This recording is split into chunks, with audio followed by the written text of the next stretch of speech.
গাল জুড়ে আছে ঘন দাড়ি, আর সেই দাড়িতেই লম্বা 4টি পাকা জটলা।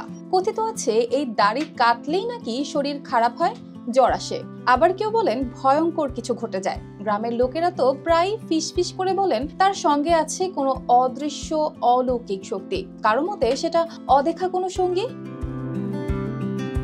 বলছি নওগাঁর বিল ভবানীপুর গ্রামের 75 বছর বয়সী আফতাব আলীর কথা। তিনি জানিয়েছেন জীবনে 4 বার দাড়ির গিঁট কেটেছেন, আর প্রতিবারই ভুগেছেন শারীরিক সমস্যায়। ডাক্তার দেখিয়েও কোনো স্থায়ী সমাধান পাননি, তাই 50 বছর ধরে আর হাত দেননি তার দাড়িতে। জটের সঙ্গে সম্পর্কটা রেখে দিয়েছেন ঠিক আগের মতোই। কোনো হাত দিলে সমস্যা নাই, এমনি কাটলেই সমস্যা হবে। কাটলে ওই মানুষের অসুখ হয়, মাথা বেদনা করে, ধরে জ্বালায় বলে আসায় কাটলে।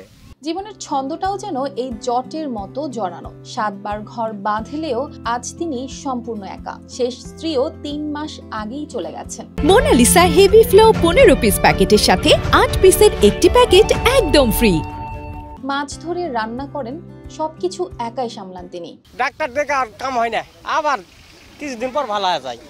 জট কাটলে আবার জট বাড়ায়, মানে যে সিস্টেম কাটে ওই সিস্টেমে আবার হয়ে যায়। তার নিজের বিশ্বাস এই দাড়ির সঙ্গে যুক্ত আছে কোনো অজানা শক্তি। কেউ যেন পাহারা দেয়, আবার রাগও দেখায়। দাড়ি কাটার সঙ্গে সঙ্গে শরীর খারাপ হয়ে যায়, কেমন যেন অস্বাভাবিক লাগে। এমনই অভিজ্ঞতা তার বহুবার হয়েছে। জ্বর কাটিছিল বাবা, 3-4 বার কাটা পর অসুস্থ।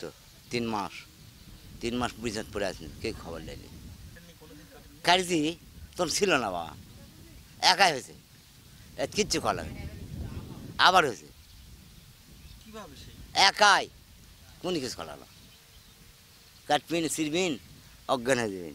এদিকে গ্রামের মসজিদের খতিব জানিয়েছেন এসব অলৌকিক ধারণা ধর্মীয় দৃষ্টিকোণ থেকে গ্রহণযোগ্য নয়। তো হয়তো বা তার কাছে জিনের কোনো আসর আছে, ওনার দাড়িতে বা ওনার কাছে কেউ করলে তার উপর হয়তো বা টর্চারিং করে, মূলত এইরকম হতে পারে। তবুও গ্রামের মানুষের কাছে আফতাব আলী ও তার দাড়ির জট রয়ে গেছে এক অমীমাংসিত রহস্য। বিকেলে সময় পেলে গ্রামের ছেলেমেয়েরা, বড়রা সবাই তার চারপাশে ঘিরে ধরে। আফতাব আলী তখন জাল বুনতে বুনতে গল্প শোনান, কখনো নিজের নিঃসঙ্গতা, কখনো হারিয়ে যাওয়া সুখের দিন। News desk, RTV।